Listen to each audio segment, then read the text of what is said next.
Hello everyone, welcome to target for IQ. तो आज इस वीडियो में हम 5 लैंडमार्क जजमेंट पढ़ेंगे सुप्रीम कोर्ट के। और इंटरेस्टिंग थिंग ये है कि उन जजमेंट्स के साथ ही हम एमसीक्यूज डिस्कस करेंगे। जैसे ही जजमेंट होगा उसके साथ एमसीक्यू डिस्कस होगा कि आपको ये आइडिया होगा कि कैसे कोई जजमेंट से क्वेश्चंस पुट अप किए जाते हैं। तो वन बाय वन स्टार्ट करते हैं। तो सबसे पहले हमारा केस है Sukanya Shanta versus union of India 2024 का केस है। तो जैसे आपको दिखाई दे रहा है बैकग्राउंड में इमेज की जो क्लियरली डिपिक्ट कर रहा है कि यहाँ पे ये प्रिजनर से रिलेटेड केस है। देखो, केस को हमेशा कीवर्ड के साथ लर्न करो जिससे कि केस फॉरन माइंड में स्ट्राइक आउट हो जाएगी ये तो प्रिजनर से रिलेटेड केस है। तो क्या हुआ, Sukanya Shanta versus union of India case में ये जो केस है ये एड्रेस कर रहा है एंट्रेंस इश्यू, जो भी कास्ट डिस्क्रिमिनेशन हुआ था हमारे इंडियन प्रिजनर्स के साथ, उससे रिलेटेड ये इश्यू आया था। जिसमें एक इन्वेस्टिगेटिव जर्नलिस्ट थी सुकन्या शांता, जिन्होंने 2020 में एक आर्टिकल लिखा था जिसमें बात करी गई थी फ्रॉम सेग्रीगेशन टू लेबर मनोज caste law govern the Indian prison system, जिन्होंने हाईलाइट करा कि कैसे इसमें क्या कहते हैं हमारे प्रिजन में भी क्या है, कास्ट के बेसिस पर डिस्क्रिमिनेशन होता है, कास्ट के बेसिस पे काम को बाइफरकेट किया जाता है। इसमें उन्होंने किया था कि कैसे मार्जिनलाइज कम्युनिटीज को एक एक वहां पर भी हरासमेंट फेस करना पड़ता है। तो जो की इशू यहाँ पर आया था वो ये आया था, caste based segregation and labour assignment. क्या हुआ, यहाँ पे जो प्रिजनर्स थे जो मार्जिनलाइज कास्ट से थे उन्हें ऑफन डिजाइन किया जाता था कि आपको मतलब वो लो वाला टास्क करना है, जैसे टॉयलेट क्लीन करना। वाइल दो जो हायर क्लास के थे उन्हें प्रॉपर दूसरा काम दिया जाता था। मतलब जैसे सोसाइटी में पहले हेरारकी फॉर्म थी हमारे, अगर हम पास्ट में जाके देखें कि जो लोअर कास्ट के हैं उन्हें टॉयलेट क्लीन करना और जो हायर कास्ट के हैं उनको थोड़ा सा अच्छा काम देना। तो ऐसे ही वहां पर भी था। Discriminatory provision in prison manuals की सेवरल स्टेट प्रिजन मैनुअल्स में क्या थे, एक परपिचुअल कास्ट डिस्क्रिमिनेशन हो रहा था। जैसे कि इंस्टेंस अगर यूपी के जेल मैनुअल में उन्हें अलाउ किया हुआ था डिग्रेडिंग टास्क, प्रिजनर्स को बहुत ही गंदा डिग्रेडिंग टास्क दिया जाता था, जो क्या थे, अनलेस अगर वो अच्छी कम्युनिटी से नहीं बिलोंग करते नहीं तो उन्हें बहुत बुरा टास्क दिया जाता था।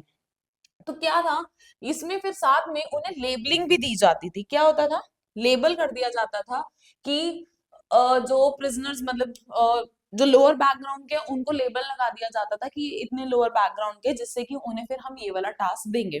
तो अब ये जजमेंट, अब ये बात सुप्रीम कोर्ट में पहुंची। तो 3 अक्टूबर 2024 को सुप्रीम कोर्ट ने रूल आउट करी कि ये जो प्रैक्टिस है ये सीधा सीधा क्या कर रही है, हमारे फंडामेंटल राइट्स का वॉयलेशन कर रही है। क्यों? क्योंकि जो प्रिजनर्स हैं उनके पास भी फंडामेंटल राइट्स है। अब यहाँ से क्वेश्चन आता है कौन से फंडामेंटल राइट्स का वॉयलेशन है। सबसे पहले आर्टिकल 14 जो राइट टू इक्वालिटी की बात कर रहा है, आर्टिकल 15 जो क्या कह रहा है कि प्रोहिबिट कर रहा है कि कोई भी डिस्क्रिमिनेशन नहीं होगा रिलीजन पे, रेस पे, कास्ट पे, सेक्स पे। आर्टिकल 17 की बात कर रहा है जो अनटचेबिलिटी की अबॉलिशन की बात करता है। 21 की बात कर रहा है जो protection of life and personal liberty की बात कर रहा है। आर्टिकल 23 जो प्रोहिबिट करता है कि ट्रैफिकिंग नहीं होगा, मींस फोर्स लेबर या बेकार नहीं किया जाएगा। तो कोर्ट ने डायरेक्ट करा यूनियन को एंड स्टेट गवर्नमेंट को कि आपको अपने स्टेट प्रिजन्स क्या करने होंगे, जो ये रूल्स बनाए हुए हैं, मैनुअल्स बनाए हुए हैं, विद इन 3 मंथ्स आपको इसे एलिमिनेट करना है और ये जो डिस्क्रिमिनेशन है इसको खत्म करना है। और मैंडेट करा कि ये जो कास्ट बेसिस डिस्क्रिमिनेशन है इसको खत्म ही कर दो। ठीक है। अब जैसे मैंने आपको बताया था कि अब इस केस लॉ के साथ हम एमसीक्यू देखेंगे कि कौन सा एमसीक्यू इंपॉर्टेंट है। देखो, अब सबसे पहले क्वेश्चन आ जाता है, which fundamental right does article 17 of Indian constitution. Article 17 कौन से फंडामेंटल राइट की बात करता है? अभी मैंने आपको बताया था ये बात करता है हमारा एबोलिशन ऑफ अनटचेबिलिटी की, क्योंकि इस केस लॉ से अब ये वाला आर्टिकल इंपॉर्टेंट हो जाता है। फिर नेक्स्ट क्वेश्चन क्या बात करता है, in the Sukanya Shanta versus union of India case what practice with in Indian prison was primarily challenge. कौन सी प्रैक्टिस चैलेंज की गई थी? अभी आपने पढ़ा कौन सी प्रैक्टिस चैलेंज हुई थी, caste based segregation and assignment of labour की, जो भी कास्ट बेस्ड की बेसिस पे जो काम का बाइफरकेट है वो इसके अंदर क्या हुआ था, डिस्कस हुआ था। फिर नेक्स्ट क्वेश्चन देखते हैं, व्हाट डायरेक्टिव डिड, जूम कर देते हैं ना, what directive did supreme court issue regarding prison manuals in the Sukanya Shanta. अभी हमने पढ़ा कि कौन से डायरेक्टिव कोर्ट ने इशू करे। कोर्ट ने कहा है कि आपको अपनी ये जो डिस्क्रिमिनेटरी प्रोविजंस की मैनुअल है इसे क्या करनी है, करेक्ट करनी है। तो इसका कौन सा ऑप्शन हो गया, ऑप्शन नंबर बी। ठीक है, फिर पूछा जा रहा है which article of Indian constitution जो प्रोहिबिट करता है डिस्क्रिमिनेशन किस बेसिस पे, on the basis of religion, race, caste, sex, ये बात करता है हमारा आर्टिकल 15। देन क्वेश्चन आ जाता है what was the supreme court stand on the classification of inmates from denotified tribes as habitual offender. Means कि ये जो कोर्ट का कहना है इस बेसिस पे क्या था कि जो आपने क्लासिफिकेशन किया हुआ है, जो लेबल दिया हुआ है, तो कोर्ट ने इसके ऊपर डायरेक्शन ये दी थी कि आपको वो सच क्लासिफिकेशन क्या करनी होगी, रिमूव करनी होगी। तो बेसिकली ये जो लैंडमार्क जजमेंट है ये अंडरस्कोर कर रहा है कि क्या हमारी कॉन्स्टिट्यूशनल वैल्यूज है कि बीइंग अ प्रिजनर ये नहीं है कि आपके पास राइट नहीं है। तो ये था हमारा सुकन्या शांति वर्सेस यूनियन ऑफ इंडिया। अब आते हैं हम सेकेंड केस लॉ पे। अब सेकंड केस लॉ कौन सा है हमारा, Mubarak Ali versus state of UP. अब हम बात करें Mubarak Ali versus state of UP की, तो इस केस में क्या हुआ था, देखो जो ये केस है मुबारक अली इन्वॉल्व करता है अपीलेंट को मुबारक अली, जिसको कन्विक्ट करा गया था under section 498 A cruelty towards wife and 304 B dowry death under IPC. इन दोनों सेक्शंस के तहत इसको क्या करा गया, कन्विक्ट किया गया। प्रोसिक्यूशन ने एलिज्ड किया कि जो मुबारक अली है सब्जेक्टेड हिज वाइफ की, उसने अपनी वाइफ के साथ क्रुएलिटी करी है डॉरी के रिगार्डिंग, और वो रिस्पॉन्सिबल है अपनी वाइफ की डेथ के लिए बाय बर्निंग। जो ट्रायल कोर्ट है उन्होंने भी इसे गिल्टी फाउंड करा और उसको क्या दिया, कन्विक्ट दिया और सेंटेंस पास कर दिया। ठीक है, ये तो थे हमारे इस केस के फैक्ट्स। तो अब की इशू यहाँ पर कौन से दो, यही प्रोविजन की बात हो रही है सेक्शन 498 ए, जो क्या है किससे रिलेटेड बात कर रहा है कि वाइफ के साथ जो भी आपने क्रुएलिटी या हरासमेंट किया है। डॉरी डेथ जो हमारे 304 बी आईपीसी की बात करता है, डॉरी से रिलेटेड बात करता है कि विद इन 7 ईयर्स, ये याद रखना आपको, 7 साल के अंदर अंदर अगर किसी वाइफ जो सब्जेक्ट टू क्रुएलिटी होती है, ठीक है, उसके साथ आपने डॉरी की डिमांड करी और उसकी डेथ हो जाती है, तो वो डॉरी डेथ के अंदर आएगा। तो कोर्ट ने कहा, जो इलाहाबाद हाई कोर्ट है, उन्होंने क्या करी, ये रिव्यू करे एविडेंस को और नोट करा जो अपीलेंट है वो कस्टडी में था सिंस 17 जनवरी 2008। 2008 से वो कस्टडी में रहा है। कोर्ट को लगा कि कंसिडरिंग कि आज हम उसका जजमेंट देख रहे हैं 2024 में और ये 2008 से क्या है प्रेजेंट में है, ये जो प्रोलॉन्ग्ड हुआ है, जो उसके साथ थोड़ा इनजस्टिस हुआ है कि उसका अभी तक ट्रायल ही नहीं हुआ, इम्प्रोबेबिलिटी हो गई, उसकी हियरिंग ही नहीं हुई, अर्ली हियरिंग, तो कोर्ट ने क्या करा, इस बेसिस पे उसको बेल ग्रांट कर दिया मुबारक अली को। कोर्ट ने एम्फेसाइज करा कि जो अपील है was not likely to be heard, कि इन फ्यूचर भी उसके अगेंस्ट कोई हम अपील नहीं सुनेंगे। जस्टिफाई करा कि जो डिसीजन है हम उसे रिलीज कर रहे हैं अपीलेंट ऑन बेल। तो यहाँ पे उसको क्या कर दिया, रिलीज कर दिया गया। तो अपने आप में इंपॉर्टेंट, वैसे देखो नॉर्मल केस लॉ है, ये दो सेक्शंस लगे हुए हैं, बट यहाँ पर जो इसका प्रोलॉन्ग्ड वो जेल में रहा और उसका अभी तक ट्रायल भी नहीं हुआ, तो उस बेसिस पे कोर्ट ने उसको क्या कर दिया, रिलीज कर दिया। तो यहाँ पे रेलिवेंट प्रोविजंस अब आपको याद रखने हैं मुबारक अली केस से 498 ए आईपीसी एंड 304 बी आईपीसी। अब देखते हैं इससे रिलेटेड एमसीक्यू। ठीक है, फर्स्ट हमारा एमसीक्यू क्या बात करता है, which of the following is not an essential condition to establish an offence under section 304 B. यहाँ पे क्वेश्चन देखो ध्यान से, नॉट की बात हुई है, always highlighted this term not, जिससे आपको कंफ्यूजन ना हो। अब यहाँ पे जब नॉट की बात करी गई है, क्या कह रहा है कि 304 बी के अंदर कौन सा ये नहीं आता। फर्स्ट क्या कह रहा है, the death of the women, ये सही बात है, डेथ ऑफ द वुमेन होनी चाहिए। The death occurring with in 7, ये भी है। The women having a male child, इस बेसिस पे है, नहीं, ये प्रोविजन गलत है। एविडेंस ऑफ क्रुएलिटी और हरासमेंट, ये होना चाहिए कि सून बिफोर अ डेथ उसके साथ कोई भी क्रुएलिटी या हरासमेंट हुआ है। ठीक है, नेक्स्ट क्वेश्चन क्या बात करता है, in the case of Mubarak Ali versus state of UP what was the primary reason, क्या रीजन था जिस वजह से कोर्ट ने उसको बेल ग्रांट कर दी है। तो क्या था, अभी हमने पढ़ा, prolonged incarceration and unlikely early hearing, जो उतना लंबे टाइम तक उसको क्या रखा गया, जेल में रखा गया और उसकी कोई भी हियरिंग नहीं हो पाई। ठीक है, तो which court granted bail to Mubarak Ali, कौन से कोर्ट ने मुबारक अली को करी थी, इलाहाबाद हाई कोर्ट का ये केस था। तो इसका मतलब ये जो केस है ये बेसिकली अंडरस्कोर कर रहा है, टाइमली जुडिशियल प्रोसीडिंग की रिलेटेड बात कर रहा है कि एक हमें बैलेंस मेंटेन करके चलना पड़ेगा, नेसेसिटी है कि उसके लिए within the interest of justice. ठीक है, ये था हमारा second case Mubarak Ali. Next case पर आते हैं, Anjum Kadari versus union of India 2024 का केस। अब हम बात कर रहे हैं कौन से केस की, अब ये जो केस बात कर रहा है, यहाँ पर जो मुद्दा उठा था वो उठा था कॉन्स्टिट्यूशनैलिटी से रिलेटेड। कौन से? Uttar Pradesh board of madrasa education act के ऊपर इसका केस ये आया सामने हमारे, कि क्या ये जो उत्तर Pradesh board madrasa education act बना हुआ है, जिसे हम मद्रासा एक्ट बोलते हैं, क्या ये सही है या नहीं है। और इसमें जो इश्यू था वो यही था कि माइनॉरिटी राइट्स क्या एब्सोल्यूट हैं, कि जो हम ये माइनॉरिटी को राइट्स देते हैं। तो अब क्या हुआ, पिटिशनर ने देखो आर्ग्यू करा, जो पिटिशनर थे कंटेन करा कि जो ये उत्तर प्रदेश ये एक्ट बना हुआ है ये infringed on the absolute right of minorities under article 30, कि ये हमारा आर्टिकल 30 का क्या कर रहे हैं, वॉयलेशन कर रहे हैं, क्योंकि यहाँ पे तो ये एब्सोल्यूट राइट मिला हुआ है जो अलाउ कर रहा है उन्हें कि आप स्टेब्लिश कर सकते हो, एडमिनिस्टर कर सकते हो अपने एजुकेशन इंस्टीट्यूशन को। आर्टिकल 30 यही बात करता है ना कि माइनॉरिटी अपने कोई भी एजुकेशन इंस्टीट्यूशन को क्या कर सकते हैं, सेटअप कर सकते हैं अपने अकॉर्डिंगली। ठीक है, दे आर्ग्यू, उन्होंने कहा कि जो स्टेट रेगुलेशन है on सर्कुलम, teacher qualification and administrative practice encroached, कि ये क्या है, उनकी ऑटोनॉमी को अफेक्ट कर रही है और कॉन्स्टिट्यूशनल की जो राइट्स हैं उनका भी वॉयलेशन कर रही है। अब स्टेट ने आर्ग्यू क्या करा, स्टेट का कहना क्या था, स्टेट ने आर्ग्यू करा, देखो आर्टिकल 30 ठीक है, राइट दे रहा है आपको कि आप अपना कोई भी माइनॉरिटी एस्टेब्लिश कर सकते हो, एजुकेशन एस्टेब्लिश कर सकते हो, बट ये राइट एब्सोल्यूट नहीं है। This right is not absolute. ये जो राइट है, एब्सोल्यूट का मतलब ये नहीं है कि आपको कंप्लीटली मिल गया, mean state can interfere in it, इसलिए इसको हम बोलते हैं कि एब्सोल्यूट नहीं है। तो जो गवर्नमेंट ने कहा कि ये लेजिटिमेट इंटरेस्ट हम देखेंगे, हमें देखना होगा कि हमें सोशल वेलफेयर को इंटरेस्ट में मद्देनजर ध्यान रखना पड़ेगा, कि इंटरेस्ट देखना होगा रेगुलेटिंग एजुकेशनल इंस्टीट्यूशन, जिससे हमारे नेशनल स्टैंडर्ड्स सिक्योर कर सके हम वैल्यूज को, और क्वालिटी एजुकेशन भी प्रोवाइड कर सकें।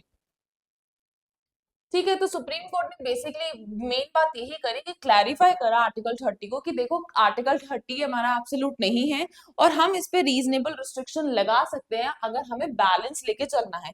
किसके रिगार्ड बैलेंस लेके चलना है? अगर बात आती है पब्लिक इंटरेस्ट की, अगर स्टेट, क्योंकि स्टेट की ड्यूटी है कि हम माइनॉरिटी इंस्टीट्यूशन स्टेब्लिश करने दे रहे हैं, बट उसमें हम अपने पब्लिक इंटरेस्ट को क्या करेंगे, वो कॉम्प्रोमाइज नहीं कर सकते। फिर एजुकेशन स्टैंडर्ड को भी देखना पड़ेगा कि हम उसको रेगुलेट भी कर सकते हैं। थर्ड है सेक्युलरिज्म। कोर्ट ने एम्फेसाइज करा कि इंडिया का जो कमिटमेंट है वो है पॉजिटिविज्म सेक्युलरिज्म की बात कर रहा है। यहाँ पे हम पॉजिटिव सेक्युलरिज्म की बात कर रहे हैं, इसका मतलब हम ये नहीं कर रहे हैं कि एक रिलीजन को थोड़ा सा हम बेनिफिट दे रहे हैं, हम सब रिलीजन को इक्वल बेनिफिट इक्वली लेके चल रहे हैं। और ये जो रेगुलेशन है ये मेंटेन करेगा सेक्युलर नेचर ऑफ एजुकेशन, जो हमारे आर्टिकल 30 का वॉयलेशन नहीं होगा। इसका मतलब सुप्रीम कोर्ट ने हेल्ड करा कि जो माइनॉरिटी राइट्स हमने 30 के अंदर दिए हैं उसको आपको हार्मनी में लेके चलना है, हार्मनी में आने चाहिए। इसलिए इस पूरे एक्ट को वॉयलेट मतलब उन्होंने अनकॉन्स्टिट्यूशनल ना डिक्लेयर करके इसके कुछ एक्ट्स को कहा कि rest of the act is okay. ठीक है, फिर अब इससे रिलेटेड एमसीक्यू देखते हैं। तो what was the primary legal challenge, क्या चैलेंज आया था Anjum Kadari versus union of India के अंदर? तो फौरन आपके माइंड में स्ट्राइक आउट हो जाना चाहिए कि यहाँ पर हमने किसकी बात करी है, कॉन्स्टिट्यूशनैलिटी की बात करी है। कौन से? हमारे यूपी मद्रासा एजुकेशन एक्ट 2004 की बात करिए। ठीक है, यहाँ पे नेक्स्ट क्वेश्चन कहता है which constitutional principle was primarily invoked by the petitioner in challenging, ये कौन सा प्रिंसिपल इन्वोक करा गया था जो चैलेंज कर रहा था हमारे मद्रासा एक्ट को? अभी हमने पॉइंट्स में पढ़ा था, सेक्युलरिज्म की बात कर रहे थे कि हम यहाँ पे पॉजिटिविज्म सेक्युलरिज्म लेके चल रहे हैं। ठीक है, फिर आता है कि what was the supreme court decision regarding the Uttar Pradesh madrasa education. उन्होंने मतलब सुप्रीम कोर्ट का क्या था, सुप्रीम कोर्ट ने कहा कि ये कॉन्स्टिट्यूशनल है, हम पूरे एक्ट को क्या है अनकॉन्स्टिट्यूशनल डिक्लेयर नहीं कर रहे हैं। नेक्स्ट केस पर आते हैं। नेक्स्ट केस जो हमारा फोर्थ केस है वो क्या बात कर रहा है, अलीगढ़ मुस्लिम यूनिवर्सिटी वर्सेस नरेश अग्रवाल। अब यहाँ पे हम अलीगढ़ मुस्लिम यूनिवर्सिटी की बात कर रहे हैं, यहाँ पर भी माइनॉरिटी स्टेटस की बात हुई थी under article 30 of Indian constitution. देखो इसमें भी जो सेंट्रल क्वेश्चन आया था कि वेदर जो एएमयू है वो क्वालिफाई है as a minority education institution कि वो एस्टेब्लिश और एडमिनिस्टर कर सकता है अंडर आर्टिकल 30। बैकग्राउंड में देखते हैं, बैकग्राउंड में जाके समझते हैं क्या था। 2005 में क्या करा, एएमयू ने रिजर्व कर दी 50% seats in post graduate medical courses Muslim candidates के लिए। फिर ये जो रिजर्वेशन है ये इस doctor Naresh Agarwal versus union of India में चैलेंज करा, जहां पे पिटिशनर ने कहा कि जो एएमयू है वो माइनॉरिटी इंस्टीट्यूशन नहीं है, और सुप्रीम कोर्ट कही एस बजीज अजीज बादशाह वर्सेस यूनियन ऑफ इंडिया के केस को रखते हुए। फिर इलाहाबाद हाई कोर्ट ने स्ट्रक डाउन करा रिजर्वेशन पॉलिसी जो होल्ड कर रही थी कि AMU could not have exclusive, क्योंकि एएमयू के पास क्या है, एक्सक्लूसिव राइट नहीं है, क्योंकि वो माइनॉरिटी इंस्टीट्यूशन नहीं है एज पर दी एस अजीज केस के अंदर। तो फिर क्या हुआ, ये जजमेंट पहुंचा सुप्रीम कोर्ट में। तो यहाँ पर ये नवंबर में केस आया, 7 जजेस बेंच बैठी और सुप्रीम कोर्ट ने डिलीवर करा 4:3 के अंदर और ओवरटर्न कर दिया अपने ही जजमेंट को। क्या कर दिया उन्होंने, ओवरटर्न करा। कौन सा था, जो एस अजीज बादशाह versus union of India case था, उस केस को क्या कर दिया, ओवरटर्न करके कहा कि जो मेजोरिटी ने हेल्ड करा कि जो एएमयू है हम उसे क्वालिफाई करते हैं as a minority institution under article 30, और एम्फेसाइज करा कि जो माइनॉरिटी स्टेटस है एजुकेशन इंस्टीट्यूशन का वो अफेक्ट नहीं होगा वेदर बाय स्टैच्यू या किसी भी तरीके से। और कोर्ट ने ये भी स्टेट करा कि जो माइनॉरिटी इंस्टीट्यूशन है वो it only needs to be, कि वो माइनॉरिटी ने किया है, जरूरी नहीं है कि उसका जो एडमिनिस्टर है वो भी माइनॉरिटी ही कर रही है। इसका मतलब यहाँ से देखो कौन सा केस आ गया, सुप्रीम कोर्ट ने अपने ही केस को ओवरटर्न करा। तो कौन से केस को करा, एस अजीज बादशाह वर्सेस यूनियन ऑफ इंडिया के केस को करा, जिसमें सुप्रीम कोर्ट ने खुद कहा था कि यहाँ पर हम उसे कंसिडर नहीं करेंगे। ठीक है, अब यहां से एमसीक्यू हमारा राइज होते हैं, what was the primary legal issue in Aligarh, Aligarh Muslim university में क्या इशू था, वही बात थी, माइनॉरिटी स्टेटस की बात थी कि वो अंडर आर्टिकल 30 आते हैं या नहीं आते। फिर सुप्रीम कोर्ट ने कौन से जजमेंट को ओवरटर्न करा अपने 2024 के जजमेंट से, तो एस अजीज बादशाह वर्सेस यूनियन ऑफ इंडिया को टर्न किया। तो what was the supreme courts verdict, supreme court का क्या वर्डिक्ट था एएमयू के स्टेटस के रिगार्डिंग, तो सुप्रीम कोर्ट ने एएमयू को क्वालिफाई करा कि ये एक माइनॉरिटी इंस्टीट्यूशन के अंदर आएगा under article 30 of Indian constitution. फिर अगर ये पूछ लेंगे कौन से रेशो में डिसाइड हुआ था, तो ये 4:3 में हमारा जजमेंट डिसाइड हुआ था। फिर हम अपने लास्ट केस लॉ की तरफ आते हैं, Tej Prakash Pathak and others versus Rajasthan high court 2024। इस केस में क्या हुआ, देखो इस केस में जो लीगैलिटी के ऊपर बात आई थी, जब कि एक बार किसी पर्सन का अगर रिक्रूटमेंट हो जाता है, किसी का अपॉइंटमेंट हो जाता है, तो अब क्या है, अपॉइंटमेंट के बाद भी हम कुछ क्या ऑल्टर कर सकते हैं नहीं, तो सुप्रीम कोर्ट ने कहा था नहीं, इस चीज का ऑल्टरेशन नहीं होगा। तो जो केस था Tej Prakash and others versus Rajasthan high court and latest, इसमें लीगैलिटी की बात हुई थी of altering recruitment criteria during an ongoing selection process, कि जब सिलेक्शन प्रोसेस का स्टार्ट हो चुका है। तो इशू यही था कि सेंट्रल क्वेश्चन था कि क्या ये परमिसिबल है कि आप क्या है, रिक्रूटमेंट जब कमेंस हो चुका है तब आप कुछ चेंज लेकर आ सकते हो। तो बैकग्राउंड यही हुआ था, 2009 में राजस्थान हाई कोर्ट ने इनिशिएट करा था रिक्रूटमेंट प्रोसेस कि 3 ट्रांसलेटर पोजीशन उन्हें फिल करनी थी as per Rajasthan high court staff service rules के अंदर। जो कैंडिडेट्स है उन्हें एक रिटर्न एग्जामिनेशन देना था, उसके बाद उनका एक पर्सनल इंटरव्यू होना था। इस स्टेज के बाद क्या करा, जो चीफ जस्टिस थे उन्होंने इंट्रोड्यूस करा कि एक नया रिक्वायरमेंट लाते हैं कि कैंडिडेट को मिनिमम 75% अचीव करना होगा एग्जामिनेशन में सिलेक्ट होने के लिए। तो ये जो पोस्ट है लीड टू, मतलब 21 कैंडिडेट्स वैसे सेलेक्ट हो रहे थे, बट अब उसमें से सिर्फ 3 ही रह गए बीइंग सिलेक्टेड, और सेवरल वैकेंसीज क्या है वो खाली चली गई। तो जो अनसक्सेसफुल कैंडिडेट्स थे उन्होंने कहा, उन्होंने चैलेंज करा कि ये तो बहुत गलत हुआ है, क्योंकि स्टार्टिंग में तो नहीं कहा था और सीधा सीधा हमारे आर्टिकल 14 एंड 16 का क्या हो रहा है, इंडियन कॉन्स्टिट्यूशन का वायलेशन हो रहा है, तो ये तो अनजस्ट हो गया। फिर क्या हुआ, जब ये सुप्रीम, अब ये मैटर जब बोला गया कि यार ये तो अनजस्ट हो रहा है हमारे साथ, तो फिर सुप्रीम कोर्ट ने जजमेंट पास करा 7 नवंबर 2024 को। सुप्रीम कोर्ट ने एक 5 जजेस बेंच कॉन्स्टिट्यूट करी, जिसमें कि जो चीफ जस्टिस डीवाई चंद्रचूड़ थे, उन्होंने रूल करा कि ये जो चेंजिंग सिलेक्शन है कि मिड प्रोसेस के अंदर ये इम्परमिसिबल है, ये गलत है, अनलेस जब तक आपने स्टार्टिंग में ही इसे एक्सप्लिसिटली नहीं डिक्लेयर किया हो। तो जो कोर्ट है उन्होंने एम्फेसाइज करा कि ये जो चैलेंजेस है ये ट्रांसपेरेंसी नहीं है, ये डिस्क्रिमिनेट कर रहे हैं, ये एक आर्बिट्रेरीनेस है और सीधा सीधा ये 14-16 का वायलेशन कर रहे हैं। और बेंच ने अपने प्रेसिडेंट को भी कहा कि K Manjushree versus state of Andhra Pradesh, जिसमें स्टेट करा कि जो रूल्स ऑफ गेम है आफ्टर द रिक्रूटमेंट प्रोसेस ये वॉलेट करेगा और ये गलत होगा। मतलब इस केस के साथ उनका प्रेसिडेंट भी अब आपके लिए इंपॉर्टेंट हो जाता है। आप इससे रिलेटेड केस लॉ देखते हैं। What was the primary legal issue? क्या था प्राइमरी लीगल इशू? अभी हमने पढ़ा तेज प्रकाश पाठक वाले केस में, तो प्राइमरी इशू यही था कि जो परमिसिबिलिटी थी कि ऑल्टर कर सकते हैं नहीं रिक्रूटमेंट क्राइटेरिया को आफ्टर द सिलेक्शन प्रोसेस, ये क्या हुआ था इसके अंदर मुद्दा उठा था। सेकेंड क्वेश्चन क्या बात करता है? तो ये इसका करेक्ट आंसर है बी। सेकंड क्वेश्चन क्या बात कर रहा है? What changed the Rajasthan high court introduce during the recruitment process? क्या चेंजेस रिक्रूटमेंट प्रोसेस में इंट्रोड्यूस करे थे? कि उन्होंने एक मिनिमम क्वालिफिकेशन रखी थी कि 75% आपको क्या करने होंगे, अचीव करने होंगे। तो इसका करेक्ट आंसर है ऑप्शन नंबर सी। फिर है which constitutional articles were cited? कौन से कॉन्स्टिट्यूशनल आर्टिकल साइटेड करे थे कि मिड प्रोसेस में जो अभी प्रोविजन ला रहे हो इसमें सीधा सीधा हमारा वॉयलेशन है? तो कौन से आर्टिकल की बात हुई थी? Article 14 and 16। तो ये थे हमारे मोस्ट इंपॉर्टेंट 5 जजमेंट्स जिसके साथ हमने क्या करे, एमसीक्यूज भी डिस्कस करे हैं। Hope you like it. Thank you. कितनी देर